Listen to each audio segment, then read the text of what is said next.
Hi everyone, welcome to my YouTube channel. आज top 30 question का 15 question हम करा चुके थे। आज टॉप 15 क्वेश्चन हम लेकर के फिर से हाजिर हुए हैं। 15 बहुत महत्वपूर्ण सवालें हैं इस पूरे वीडियो में। पिछला एक वीडियो हो गया मेरा, ये दूसरा वीडियो है जिसमें से हम 15 क्वेश्चन करा चुके हैं। आज हम 15 क्वेश्चन करें। क्वेश्चन द्विघात बहुपद x² - 3 के शून्य ज्ञात करें और शून्यकों तथा गुणांकों के बीच के संबंध की सत्यता ज्ञात करें, जांच करें। तो हमको शून्य ज्ञात करने के लिए हमको क्या करना पड़ेगा? x - 3 बराबर क्या है? तो हम 0 लिख सकते हैं क्योंकि हमको शून्य निकालना है। तो इसमें x का मान क्या रखें कि 0 आ जाए। तो x को हम इस पार रहने देते हैं, x² को, 3 को हम उस पार ले जाना चाह रहे हैं। तो क्या मिलेगा हमको? 3 माइनस में था तो प्लस में मिलेगा।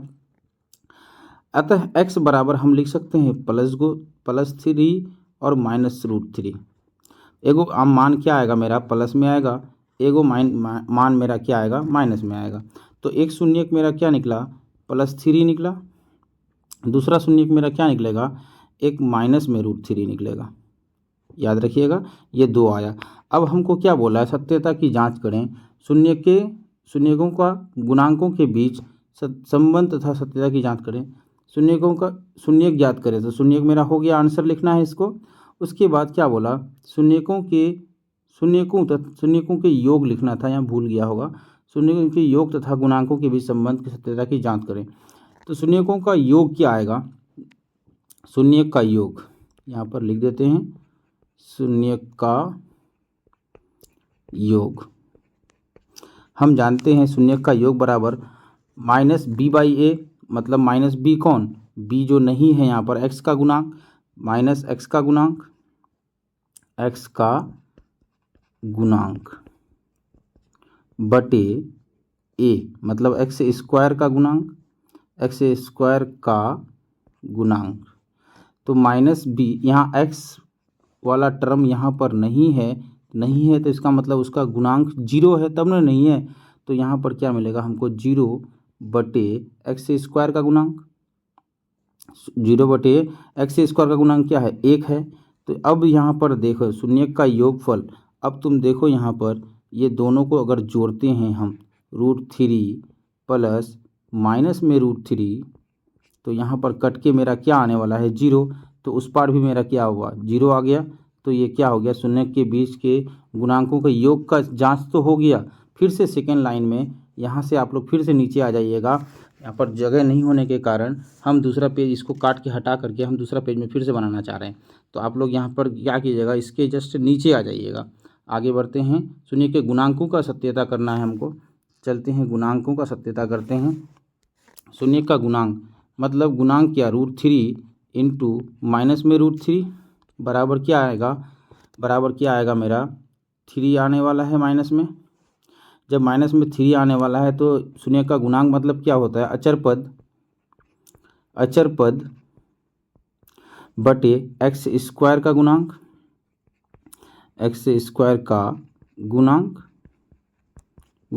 अचर पद क्या है मेरा? -3। तो यहाँ पर क्या देख रहे हैं? -3 है। हमको -3 और x² का गुणांक 1 है, तो बराबर क्या आया मेरा?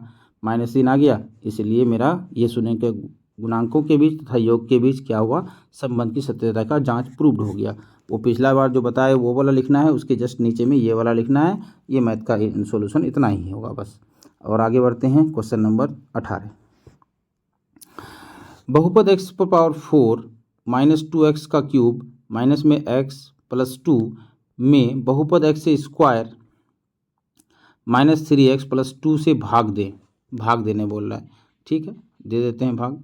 x - 3x का स्क्वायर x² - 3x + 2 से भाग देना है किसको? x⁴ - 2x का क्यूब माइनस x प्लस में 2 भाग देते हैं। x² है, यहाँ पर हमको क्या चाहिए? x⁴ चाहिए। तो यहाँ पर x² से इसको गुना करना पड़ेगा। x⁴ लिख देंगे। इस x²⁴ को हम फिर -3 से गुना करेंगे तो क्या आएगा मेरा? -3x का क्यूब आएगा।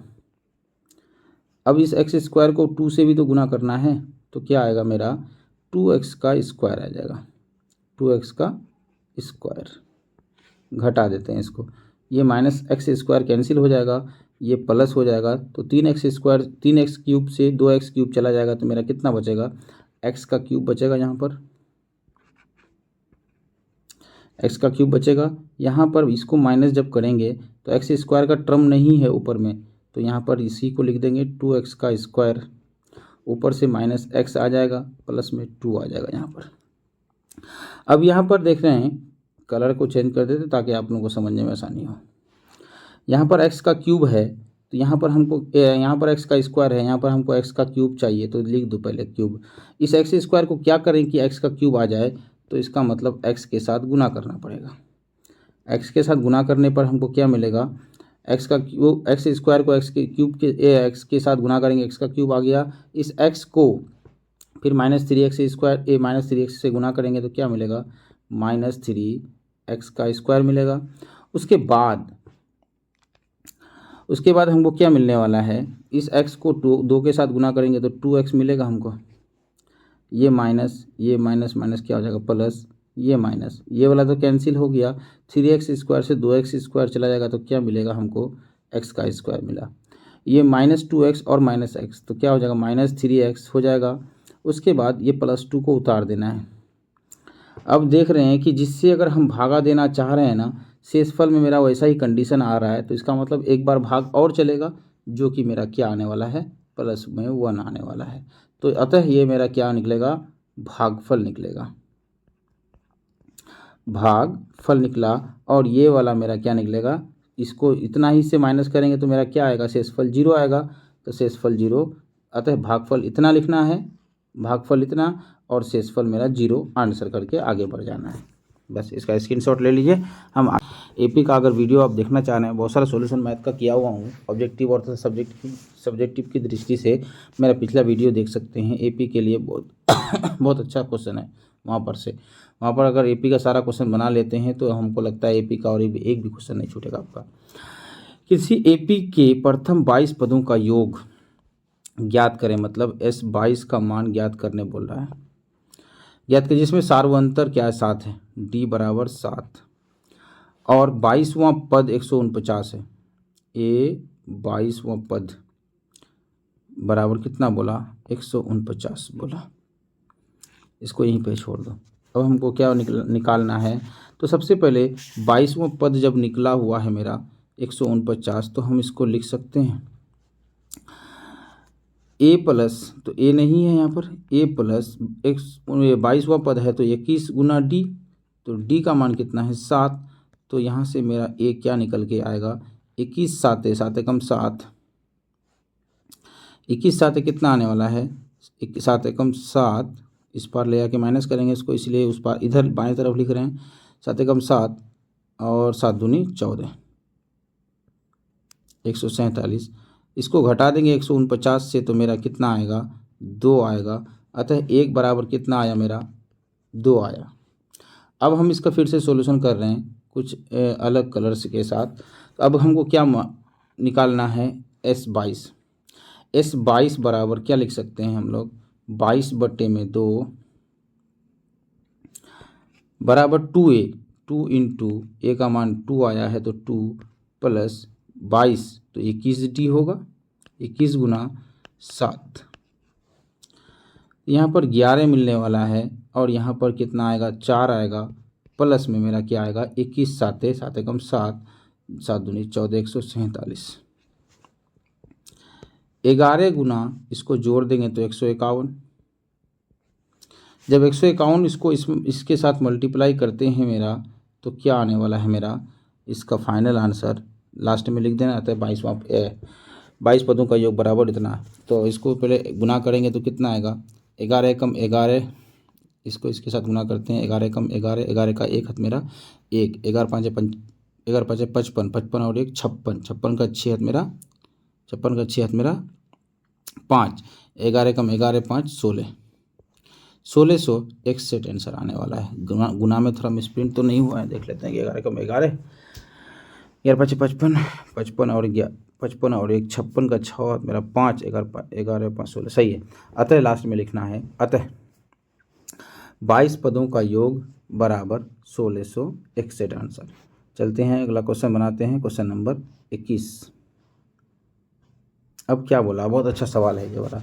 एक समबाहु त्रिभुज की भुजा ए है, ये समबाहु त्रिभुज है, इसकी भुजा ए, ये वाला भी, ये वाला भी, ठीक। एक समबाहु त्रिभुज एबीसी की भुजा ए है तो सिद्ध करें कि इसका शीर्षलंब क्या होगा, √3/2 होगा। तो यहाँ से हम इसको लंब डाल देते हैं, तो ये शीर्षलंब हो जाएगा। ये वाला क्या आएगा, यहाँ से लेकर यहाँ तक, यहाँ से लेकर के यहाँ तक, कलर चेंज कर लेते हैं, यहाँ से लेकर यहाँ तक क्या आएगा मेरा a/2, ये वाला भी a/2 आएगा। हमको इसका मान चाहिए तो हम इसका मान h मान लेते हैं, h बराबर, ऊंचाई पूछा है, शीर्षलंब पूछा है, इसलिए h मान लेते हैं। h बराबर हम लिख सकते हैं √ पाइथागोरस से a का स्क्वायर माइनस क्या a/2 का स्क्वायर। उसके बाद a का स्क्वायर हम लिख देते हैं a स्क्वायर में ही, और a/2 का होल स्क्वायर करते हैं a/4 ओवर रूट। इसका बटे का घटा करेंगे तो 3 4 एकम 4, तो 4 से a चला जाएगा, मतलब 3a² बटे में 4 का ओवर रूट।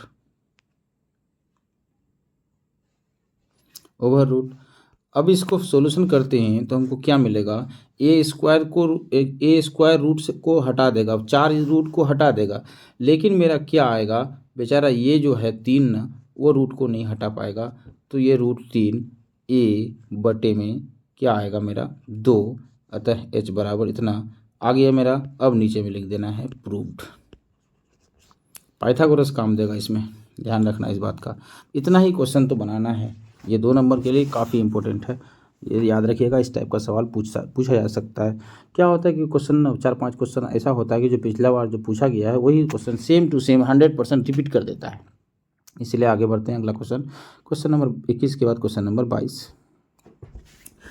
यदि बहुपद a+2 का स्क्वायर माइनस 3ax-2 का शून्यक दूसरे शून्यक के ऋणात्मक हो तो बहुपद बताएं। 2 नंबर है, ये 2 पूछा है इसलिए। तो बहुपद का शून्यक बताने बोल रहा है, तो शून्यक का योगफल क्या होने वाला है मेरा, शून्यक का योगफल मान लेते हैं एक शून्यक अल्फा है, दूसरा बीटा है, तो शून्यक का योगफल बराबर माइनस क्या होता है, माइनस 3b/a होता है फॉर्मूला। तो b में क्या है, -3a है, तो ये माइनस माइनस प्लस हो जाएगा, 3a क्या हो जाएगा a+2, 3a/2। b के जगह में क्या है -3a, a के जगह में क्या था मेरा a+2। अब ये शून्य के एक दूसरे के ऋणात्मक हैं, तो इसका मतलब अगर ये 3 है, अल्फ़ा का मान 3 है, तो बीटा मान क्या होगा -3, तो दोनों कट के क्या हो जाएगा 0। तो ये मेरा क्या आने वाला है 3a/a+2 बराबर 0। तो इसका मतलब क्या, तो 3a बराबर इसको क्रॉस मल्टीप्लाई करेंगे तो 0, तो a बराबर क्या आएगा, a बराबर 0 आया। क्या बोला, एक दूसरे के शून्यक हों तो बताएं कि a का मान क्या होगा, यही बोल रहा था, इसलिए a का मान क्या हो जाएगा 0 हो जाएगा। अतः a बराबर 0 आंसर हो जाएगा। शून्यक नहीं बोला है, शून्यक नहीं मांग रहा है, शून्यक a के टर्म में नहीं, शून्यक क्या हो जाएगा, a का मान 0 हो जाएगा। हम लोग आगे बढ़ते हैं, अगला क्वेश्चन लेते हैं। क्वेश्चन नंबर 22 के बाद question number 23। Question number 23, question number 23 क्या है, 2 अंकों वाली एक संख्या के अंकों का योग क्या, अंकों का जोड़ क्या है 9 है। तो मान लेते हैं इकाई का अंक x है, दहाई का अंक y है, दोनों को जोड़ दिए तो क्या आया 9 आया। पहला समीकरण, यदि संख्या में से 9 जोड़ दें, यदि संख्या में क्या करें 9 जोड़ दें तो संख्या दोनों अंकों उलट जाते हैं। तो अगर संख्या में 9 जोड़ दें तो इस संख्या को कैसे लिखेंगे, समीकरण तो पहला ये वाला बनेगा। अब इसी संख्या को कैसे लिखेंगे नंबर में, तो 10x + y, क्योंकि अगर 22 अगर हमको लिखना है तो सपोज़ तो क्या होगा 10 × 2 करना पड़ेगा, उसके बाद ना 2 जोड़ना पड़ेगा। उसी तरह से 10x + y आया यहाँ पर, बराबर क्या होगा, इसमें संख्या में क्या जोड़ने बोला 9 जोड़ने बोला, प्रश्नानुसार ऊपर में लिख देना प्रश्नानुसार लिख देना। उसके बाद क्या 9 जोड़ दिए तो क्या बोला, अंक पलट जाते हैं, मतलब 10y हो जाएगा, अंक क्या हो जाएगा, पलट जाएगा, 10y प्लस क्या आ जाएगा, x, 10y प्लस x आ जाएगा। इस समीकरण को अगर हम सॉल्व करना चाहें तो एक काम करते हैं, x और y को दोनों को इधर ही लेके आ जाते हैं, तो 10x माइनस ये वाला x इस पार लेके आएंगे तो x हो जाएगा। उसके बाद प्लस में y, ये माइनस में क्या आने वाला है, 10y। इस पार से 9 को अगर हम उस पार ले जाना चाहें तो -9। तो इन समीकरणों में से समीकरणों को समीकरण में लिखें, सिर्फ समीकरण को में लिखना है बस। तो 10x से एक x चला जाएगा तो कितना x, 9x,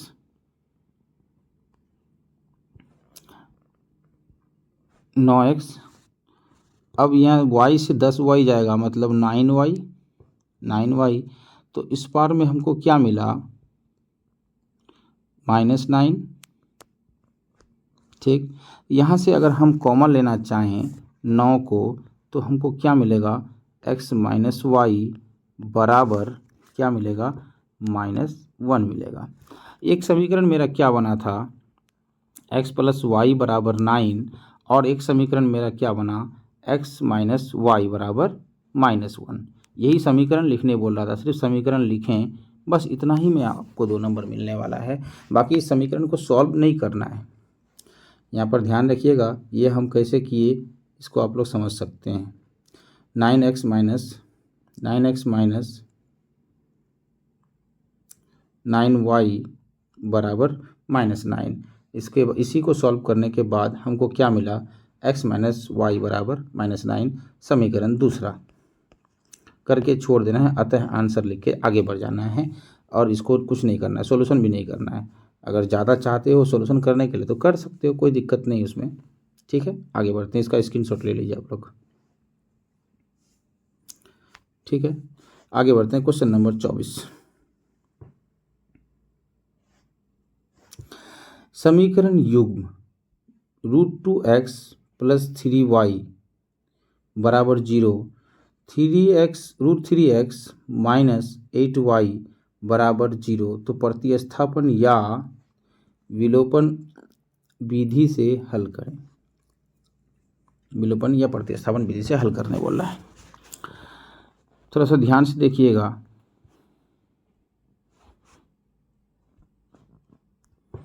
थोड़ा सा ध्यान से अगर आप लोग देखिएगा तो यहाँ पर हमको क्या मिलने वाला है,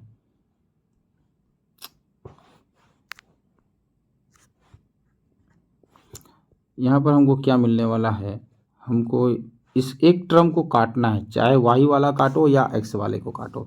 हम चाह रहे हैं कि प्लस में और ये माइनस में, तो इसका मतलब y वाला अगर मेरा इक्वल होता तो काट देते। हम एक काम करते हैं, इसको समीकरण 1 मान लेते हैं, इसको समीकरण 2 मान लेते हैं। अब हम y वाले टर्म को ना बराबर करना चाह रहे हैं, तो समीकरण 1 को हम लिख सकते हैं गुना 8 जोड़ समीकरण 2 गुना क्या करेंगे, 3 कर देते हैं। ठीक, तो हमको क्या मिलेगा, √3, ये रूट वाला 8 करना, ये वाला √3 कर देना। समीकरण 1 को अगर हम √8 से गुना करते हैं तो हमको क्या मिलेगा, 8 दूनी 16, 8 दूनी 16 √x मिलेगा। इसको √8 से गुना करेंगे तो क्या मिलेगा, 8 दूनी 16 √x।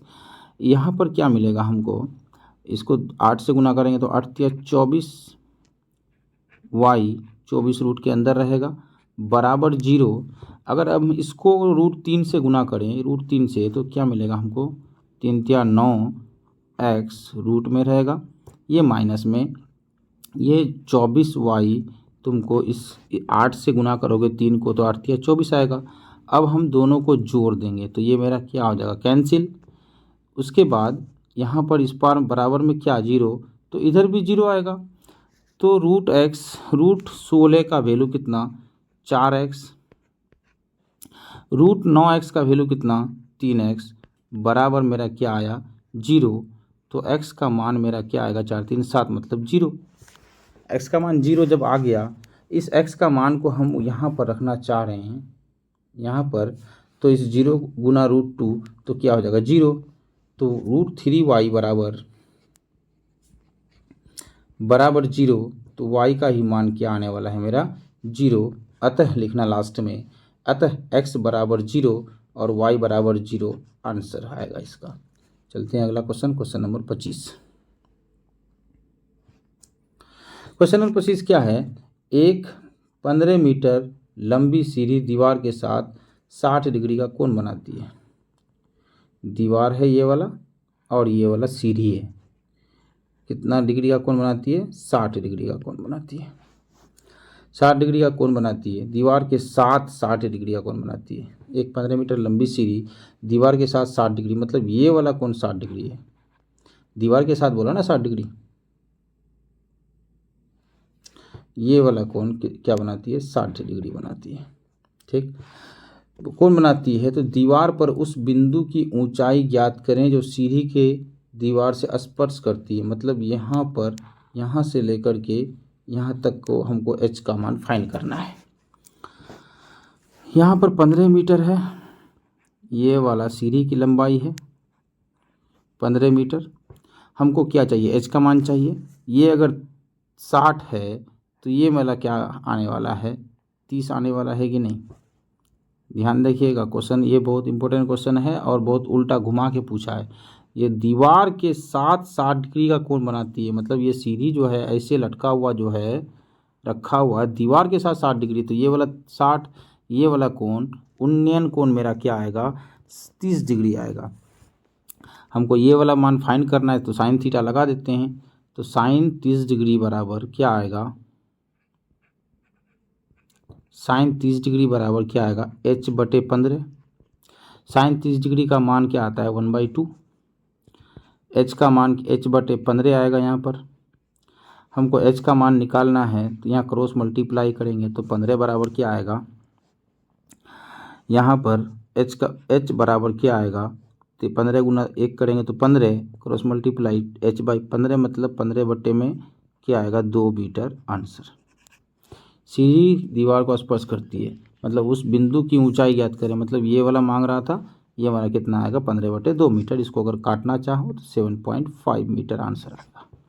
याद रखिएगा, ये भी क्वेश्चन घुमा के पूछा है लेकिन अच्छा क्वेश्चन है। चलते हैं क्वेश्चन नंबर 26।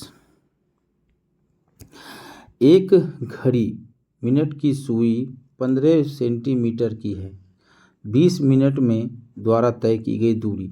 तो पहले कुल मिला के कितना मिनट होता है, 60 मिनट। 60 से इसको भगा देते हैं, किसको, पूरा 360 डिग्री, एक चक्कर मारेगा 360, इसको काट देंगे तो ये कितना आएगा, 6। मतलब 1 मिनट के लिए कितना डिग्री का कोण बनता है, 6 डिग्री। अगर ये 20 मिनट घूमेगा तो कितना डिग्री का कोण बनाएगा, तो 6 दूनी 12, 120 डिग्री का कोण बनाएगा। 120 डिग्री का कोण बनाएगा तो तिर्यकखंड का कोण बराबर कितना आएगा, ये वृत्त है, यहाँ से लेकर के यहाँ तक 120 डिग्री का कोण बनाता है और त्रिज्या कितना है, 15। तो ये क्षेत्रफल ज्ञात करने बोल रहा है ना, क्षेत्रफल बराबर क्या होता है, त्रिज्यखंड का क्षेत्रफल बराबर θ/360, मतलब थीटा का मान 120 है बटे 360 पाई r²। तो पाई का मान पाई में, 15 का मान 15, पाई का मान 22/7। कटने वाला कुछ है नहीं, इसको 3 से काटेंगे, ये 3 मिलेगा, यहाँ पर 5 आएगा। यहाँ पर ना मेरे हिसाब से क्या करो, पाई का मान ना मत लिखो, पाई में ही रहने दो।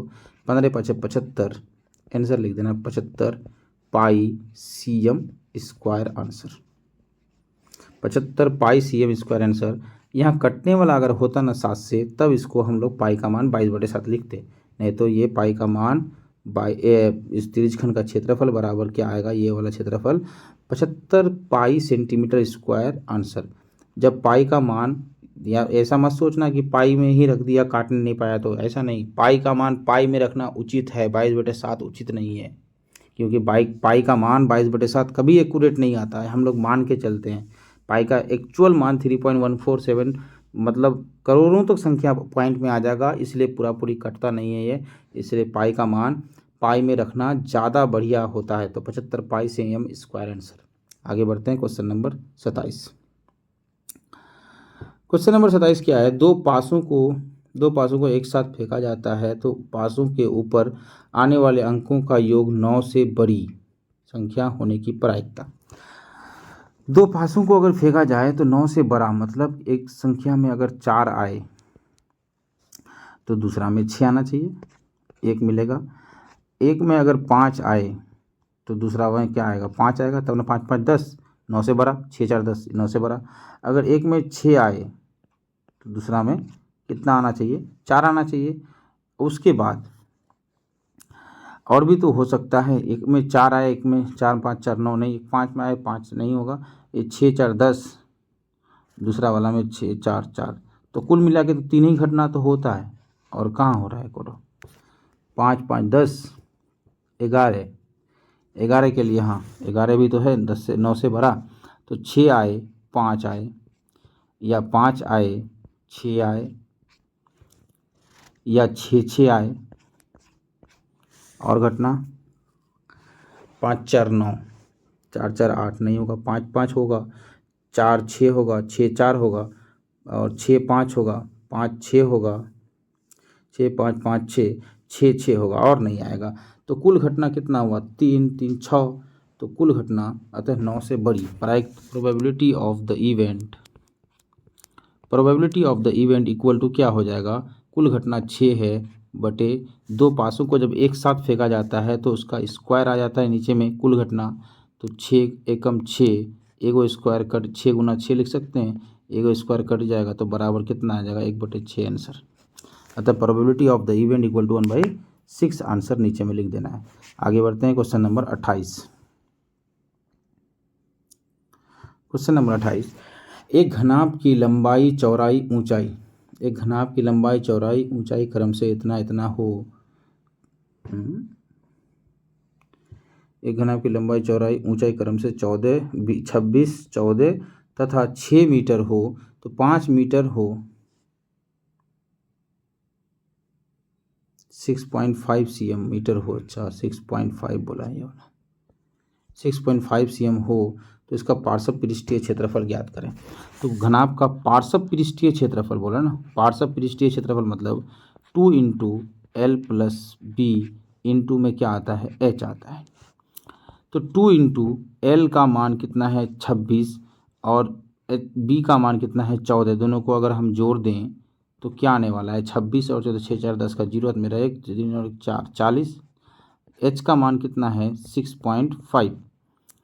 अगर इसको हम गुना कर दें 80, एक काम करते हैं इसको गुना कर देते हैं 2 के साथ, तो सबसे आसान हो जाएगा, 65 दूनी 130, गुना कर देते हैं 4 से 40 से, तो क्या आ जाएगा, 2 को 0 तो रहेगा ही पहले, उसके बाद ये 53 52 क्या है, सेंटीमीटर में है, तो metre square, 5200 metre square answer हो जाएगा। अतः लास्ट में लिखना, अतः घनाभ का पार्श्व पृष्ठीय क्षेत्रफल बराबर 5200 metre square answer. Question number 29, किसी बेलन का वक्र पृष्ठीय क्षेत्रफल तथा आयतन 264, मतलब बेलन का वक्र पृष्ठीय क्षेत्रफल 2πRh, 2πRh का मान कितना है 264, तथा πr² इंटू H का मान कितना है 396, आयतन है ना, है इतना है। अब क्या बोला, बेलन की त्रिज्या तथा ऊंचाई ज्ञात करें। एक काम करते हैं, मेरे हिसाब से भाग दे दो इसको, पाई पाई कैंसिल, क्या ये R, ये स्क्वायर R ख़त्म, ये H का मान ख़त्म, 2/R बचा। इसको अगर हम उल्टा कर दें, इसको काट देते हैं पहले, इसको काट देंगे अगर तो कितना आएगा,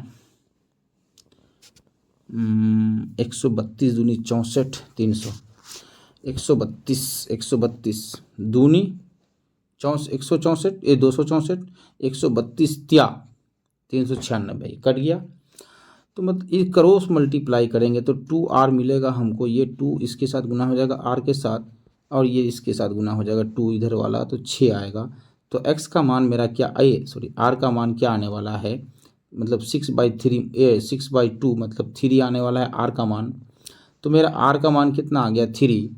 तो अब H का मान हमको चाहिए, H का मान कहाँ पर रखोगे, जहाँ मर्जी वहाँ रख दो, इसमें भी रख देते हैं।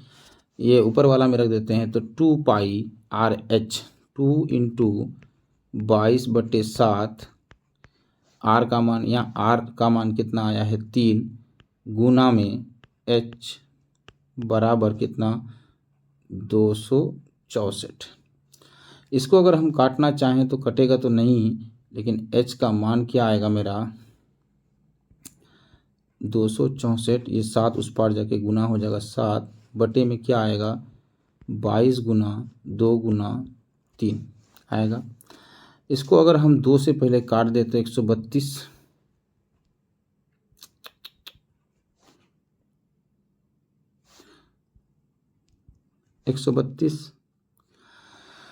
20 5 100 20 6 के 120, ये 22 132 6 से कट जाएगा, 3 एकम 3 3 दूनी 6 7 दूनी 14, इसलिए अतः H बराबर कितना आएगा 14 आ जाएगा। R का मान क्या आया 3 और H का मान कितना आया मेरा 14। अतः नीचे में लिखना, अतः दिए क्वेश्चन में बेलन का ऊंचाई 14 सेंटीमीटर तथा त्रिज्या 3 सेंटीमीटर। आंसर। आज की क्लास का लास्ट क्वेश्चन, क्वेश्चन नंबर 30। एक शंकु के आधार की त्रिज्या 7 सेंटीमीटर है तथा ऊंचाई 21 सेंटीमीटर है, तो शंकु का आयतन निकालें। शंकु का आयतन बराबर होता है, लिख देते हैं, शंकु का आयतन बराबर होता है 1/3 into 22/7 pi r square into H होता है, तो पाई का मान 22/7 R का स्क्वायर, तो R का मान क्या है त्रिज्या 7√7 है, तो 7√7 गुना 7√7, H का मान कितना है 21, इसको कैंसिल कर देते हैं, 7 7 कैंसिल, 3 एकम 3 3 7, आहा, फिर से लिख देते हैं, यहाँ पर डायरेक्ट वैल्यू सब लिख देते हैं, 1/3 गुना 22/7 गुना 7√7 गुना 7√7 गुना 21, 7 एकम 7, ये 7 कैंसिल, 3 एकम 3 3 7 21, जब आएगा ऐसा तो यहाँ 3 हो जाएगा, ठीक, 3 एकम 3 7 21, यहाँ 7 होगा ना, 7 हो जाएगा। इस 7 को 7 के साथ गुना करते हैं तो क्या आ जाएगा √7, तो यहाँ पर मिलेगा हमको कितना 22 गुना √7 तो 7 मिलेगा, एक ये बाहर वाला 7 यहाँ रहेगा और यहाँ पर नीचे वाला ऊपर वाला 7 मिलेगा हमको, तो कुल मिला के कितना आ जाएगा 7 7 49 49 7 9 27 7 7 49 49 का 9 9 7 63, मतलब 343 गुना 22 करेंगे अगर हम, तो 3 दूनी 6 4 दूनी 8 3 दूनी 6 6 8 6, इसको जोड़ देते हैं तो कितना आएगा मेरा, तो 6 आएगा, 8 6 14 का 4 आएगा, 8 6 14 और 1 15 का 5 आएगा, 7 आएगा, तो 7546 cm² आंसर आएगा मेरा। आज का क्लास यहीं पर ख़त्म होता है। जहाँ क्वेश्चन समझ में नहीं आए, अगर नहीं समझ में आ रहा है तो हमको ज़रूर कमेंट करें। आज का क्लास यहीं पे समाप्त होता है, हमको इजाज़त दीजिए। फिर से नेक्स्ट वीडियो में मिलते हैं हम लोग अगले क्लास के साथ, अगले महत्वपूर्ण 30 क्वेश्चन के साथ। तब तक के लिए नमस्कार।